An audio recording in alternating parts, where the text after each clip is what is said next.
Olá, internautas. Eu estou aqui com a advogada Gisela Simona. A Gisela, ela é especialista em defesa do consumidor e ela foi, até há pouco tempo, superintendente do PROCON de Mato Grosso. A Gisela foi candidata a deputada federal, foi uma das mais votadas, mas acabou ficando na suplência. E ela agora vai disputar a prefeitura de Cuiabá, pelo seu partido, o PROS. Eu converso com ela aqui, nós estamos no período de pré-campanha, e depois da Gisela nós vamos conversar também com outros pré-candidatos. Ela é a nossa primeira entrevistada. Como vai você, Gisela? Tudo bem? Tudo bem? Aí, Jorge Negrão, a todos aí do site Três Poderes, né? Nós estamos aí realmente, na verdade, você fez uma afirmação e que nós estamos trabalhando com ela, né? Porque o que ocorre? Nós tivemos aí, até o mês de março, nós estávamos num processo preparatório para as eleições do Senado, né? Onde o meu Verdade. nome aí, inclusive, teve registro de candidatura, né, para o Senado, né? Então, oficialmente, eu estou registrada como pré-candidata ao Senado, né?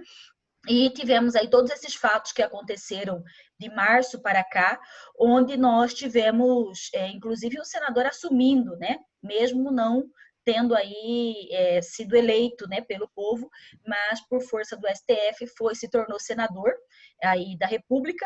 E existe hoje uma dúvida que certamente não é só minha, mas de toda a população: essa eleição do Senado, ela se sustenta ou não, né? Se ela vai acontecer ou não junto aí com as eleições municipais, né? Se o processo zera e começa tudo novamente, ou se nós temos aí uma situação de continuidade da eleição para o Senado, né? Então, tudo isso é algo que tem permeado dúvidas aí em toda a classe política e também do interesse da população que está sem resposta. Certo. Mas, de todo modo, Gisela, ontem já foi definido o calendário eleitoral, né? Já foi aprovado o calendário eleitoral para as eleições municipais. Você é pré-candidato à eleição municipal também, não? É um projeto do partido, né? Nós estamos aí desde, na verdade, quando terminou o pleito de 2018, o capital político do pleito de 2018 e o fato de ter sido a candidata com maior número de votos na capital do estado, aqui em Cuiabá, ela, na verdade, nos deu aí essa possibilidade de pensar, sim, na disputa da Prefeitura de Cuiabá. Então, nós estávamos nos preparando para isso, né? O que saiu do trilho foi a eleição do Senado, mas a nossa intenção desde lá de 2018 era que nós pudéssemos estar disputando essa majoritária para a nossa capital, aqui para Cuiabá. Como é que está a articulação do PROS com os outros partidos? Eu lembro que lá na articulação para o Senado, o PROS compunha um grupo de partidos de centro-esquerda, e depois, quando afunilou para a campanha eleitoral, essa composição ela praticamente se desfez, o PROS saiu e lançou seu nome fora dessa composição. Agora, para Cuiabá, vocês estão fazendo qual tipo de discussão aí, que arco de alianças vocês pretendem compor aí para a eleição municipal? Então, na verdade, essa eleição do Senado nos ensinou muita coisa, né? Primeiro que a possibilidade da centro-esquerda se reunir, se unir no estado de Mato Grosso, ela é quase impossível. Essa foi a primeira lição que eu tirei da eleição do Senado, né? E que hoje nós estamos muito mais acreditando nas pessoas, nos dirigentes dos partidos, do que exatamente nas siglas partidárias, até porque elas estão muito misturadas, né? Então, isso nos deu esse aprendizado, e o que eu te digo é que para a eleição de Cuiabá, as eleições municipais, nós estamos muito articulando, sim, com partidos, mas sem especificamente ter a sigla partidária como algo que realmente seja o principal, mas sim as pessoas, o que elas pretendem para Cuiabá. E também nós temos um veto interno dentro do PROS Cuiabá, né, em que nós não apoiamos a atual administração municipal. Então, nós não atuamos Emanuel Pinheiro, nós não atuamos, eventualmente, se ele não for o candidato à reeleição, quem ele apoia. Então, esse veto nós temos claríssimo dentro do PROS Cuiabá, né? Então, nós não teremos esse tipo de aliança, né? Mas com os outros partidos nós estamos conversando, né? Então, nós temos aí uma conversa, sim, forte com o PRTB. Eu tive a honra de conhecer mais proximamente o Luiz Antônio, né, que é aí o presidente, o dono da LAC Concursos, uma pessoa, um empresário da nossa cidade, que tem bastante serviço prestado, já foi servidor público, como eu sou hoje, né, tem uma visão de Cuiabá muito parecida com o que a gente pensa, então são partidos aí que estão caminhando, sim, né? Já fomos aí convidados para outras conversas com outros partidos, né? De diversas siglas, e aí eu insisto que seja esquerda, seja direita, nós estamos conversando com todos, porque o nosso objetivo comum é Cuiabá. Né? Então, aquelas pessoas que têm o objetivo, ou os partidos que têm o objetivo comum de pensar por uma Cuiabá melhor, de uma Cuiabá que merece mais do que nós temos hoje, né? E também que tenham aí esse veto ao atual prefeito, nós estamos conversando.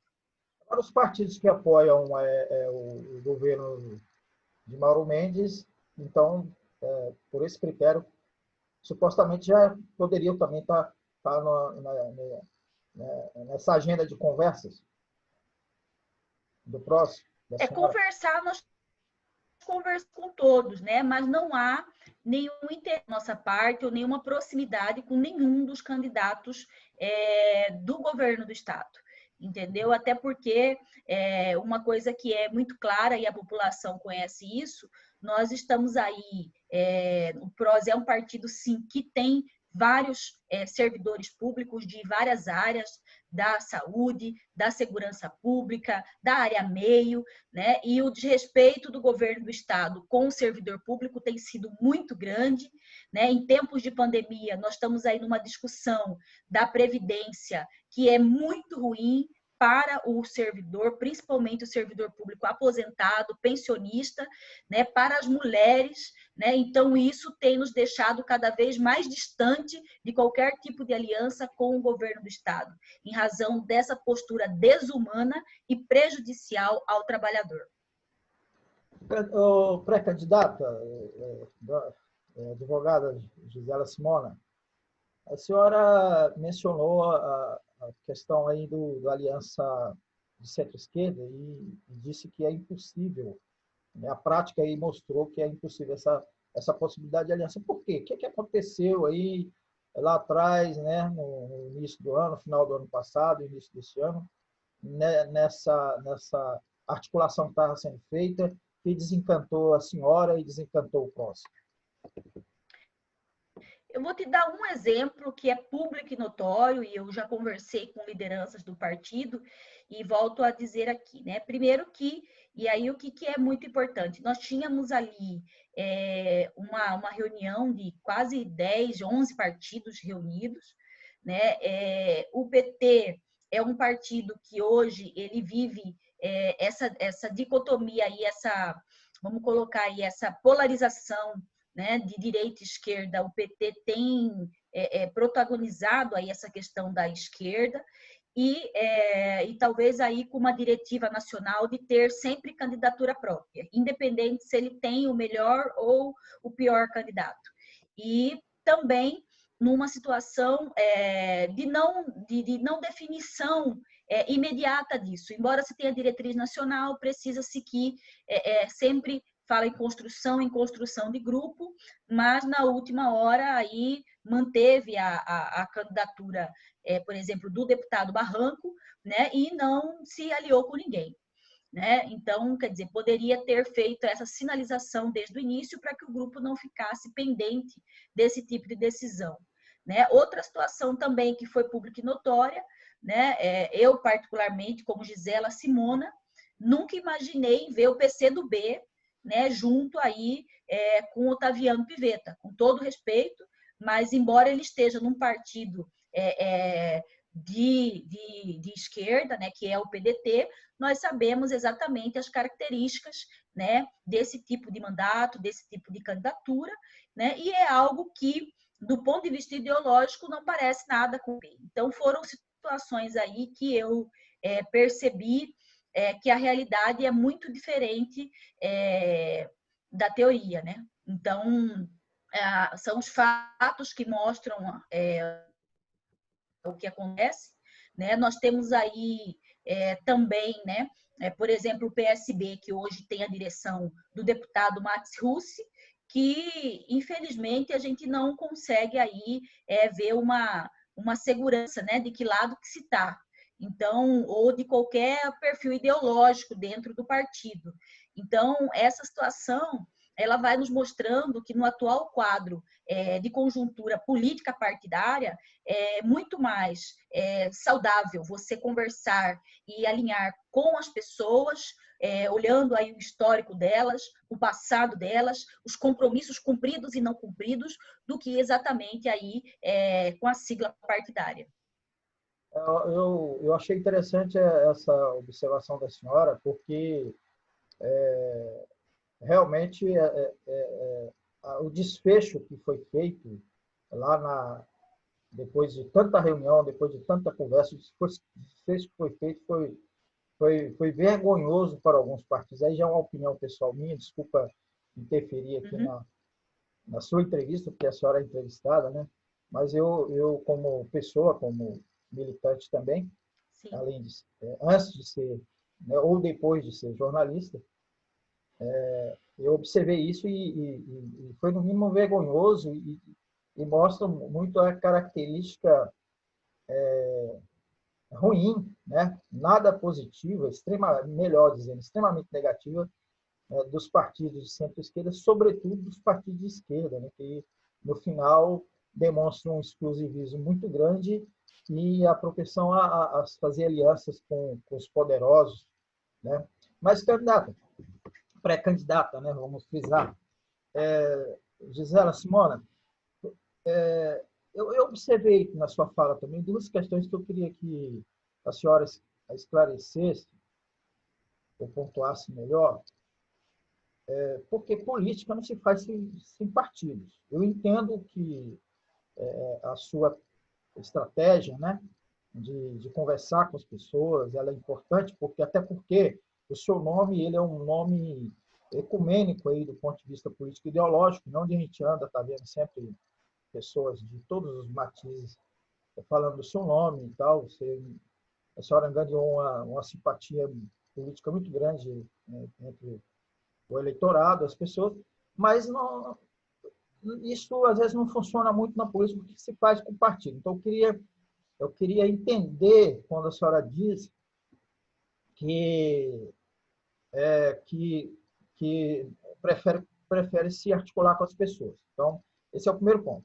O segundo ponto, já também dentro dessa percepção que a gente vê na cidade, da simpatia que se nutre pela senhora, mas me parece que a senhora é uma pré-candidata, né? É uma militante política. Eu sei que não é isso, mas eu estou querendo dizer que é o que transparece, de uma única bandeira, que é a bandeira de defesa do consumidor.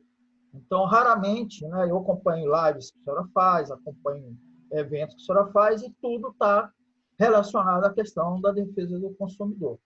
Então, a primeira pergunta é aquela sobre como a senhora acha que é importante essa articulação mais com as pessoas, e a segunda é a senhora não teme ser essa militante, essa política de defesa só de uma bandeira? Importante a pergunta, João Negrão, pela seguinte situação. Primeiro, com relação à questão partidária. Eu sei que não se faz política partidária sem partidos, né? Você não existe mandato sem partido hoje, e é claro que os partidos fecham, mas esclarecendo aí a minha fala, é exatamente por quê? Porque na medida que você tem dirigentes partidários que conseguem dialogar, que conseguem você visualizar identidade de propósitos, identidade de bandeira, objetivos, é nesse contexto que você acaba partindo, iniciando por pessoas e depois chegando a partidos. Então, é o exemplo que eu disse há pouco para você, né? O PRTB hoje é um partido de direita, é um partido que é lá do vice-presidente Mourão, né? Então, você vê aí, se fosse olhar pelos perfis, né, poderiam se falar que a gente nem conversaria, porque é um partido de extrema-direita e etc. Mas, na medida que você tem um objetivo maior do que a polarização, que é, por exemplo, Cuiabá, entendeu? Que é o nosso amor pela nossa cidade, pela nossa capital, então você aproxima das pessoas por uma identidade de propósitos. E aí, na medida que os objetivos é possível casarem, né, no sentido de ter coincidência de objetivos para a cidade de Cuiabá, então aí é plenamente possível a coligação.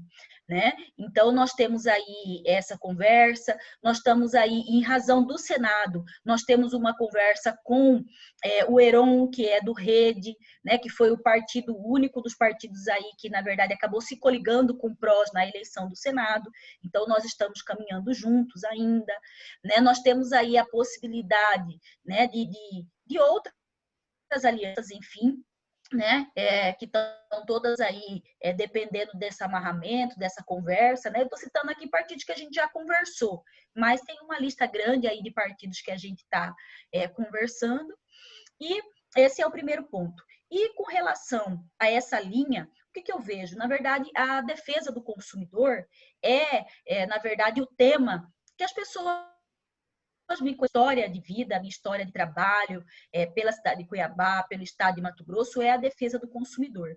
E o que eu tenho muito claro, e assim, nessa pandemia, por exemplo, em que a gente acabou se limitando aí a alguns tipos de tarefas, né? Eu vi que eu tinha que tentar transmitir para as pessoas, ajudar as pessoas naquilo que eu tenho propriedade, naquilo que eu tenho conhecimento, para poder transmitir e orientar as pessoas. E não foram poucas pessoas que me procuraram nesse período, seja em razão do endividamento, que ficou aí latente, né, em várias famílias, por essa questão do desemprego, por essa questão de redução de salário, de renda, né? A questão de legislações aí que nós tivemos nesse período, foram mais de 11 legislações envolvendo só temas do direito do consumidor, né? Hora dos eventos aí, das passagens aéreas todas que foram canceladas do período, da energia elétrica que não se podia cortar, da situação aí dos contratos, né? De financiamentos em que foram prorrogadas as parcelas, então foram enormes aí o número de dúvidas, e eu me coloquei à disposição. Agora, o que eu vejo importante, né? A minha experiência na defesa do consumidor, além do direito do consumidor, ela acabou aí me ajudando muito e me condição de gestora, né? Porque eu fui gestora de um órgão, numa administração, inclusive, com fundo aí público de mais de 7 milhões de reais, em que você tinha que administrar. Então, eu tive a opção e a oportunidade de poder administrar um órgão público, saber como funciona a gestão pública, né, de todos os seus traços aí de gestão que são necessários, de você conhecer o que é um PPA, o que é um PTA, o que é você ter que obedecer uma lei de diretrizes orçamentárias. Então, são situações aí que eu tenho plena condições hoje de sentar numa mesa e de dialogar sobre gestão, né? E mais do que isso, eu estou pronta, acredito, para discutir aí temas que envolvam Cuiabá. Então, algo que eu tenho feito com mais propriedade desde a eleição de 2018, né, quando Cuiabá retribuiu esse carinho com os votos, eu tenho estudado muito a nossa cidade. Então, hoje, eu tenho consciência dos números de Cuiabá, seja da saúde, da educação, né, da assistência social, né, das pessoas com vulnerabilidade social do nosso estado. Então, eu vejo que é isso, a pessoa que quer se colocar à disposição o nome da população para poder ser um gestor, para poder administrar, ela tem que saber, né, como funciona, como é a sua cidade. Então, de novo, né, essa minha vocação, né, e vou dizer que está na veia mesmo, está no sangue a defesa do consumidor, é a minha profissão, é algo que me motiva e me inspira todos os dias. Então, vou continuar falando muito da defesa do consumidor, mas isso sem inviabilizar, né, que outros temas aí estejam disponíveis para que a gente possa debater e dialogar. Ok, muito obrigado, então, advogada Gisela Simona, pré-candidata ao Senado ou à Prefeitura de Cuiabá, não é isso, né? Exatamente. Eu gostaria de, se a senhora fizer essas considerações finais e de despedir-se aqui dos nossos internautas. Assim, eu quero aí agradecer aí a todos que estão assistindo essa entrevista, agradecer aí ao João Negrão pela oportunidade de nós podermos estar um pouco mais, que as pessoas nos conheçam um pouco mais. Quero pedir aí a todo cidadão que está nos assistindo que acompanhe o nosso trabalho, né? Aí no site sempre Gisela Simona Oficial é o meu endereço nas redes sociais, né? Para que você possa acompanhar aí o que a gente está fazendo.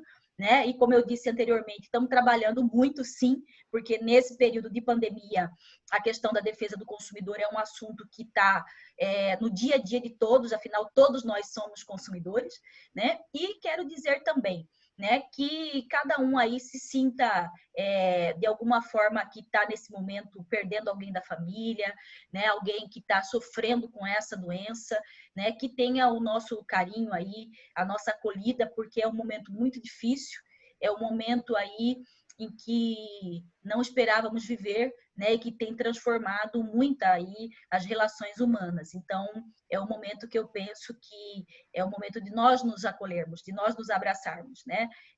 Seja esse abraço virtual, né, que a gente tem dado aí, mas é muito importante a gente sentir que tem pessoas que se preocupam por nós, que gostam de nós, né?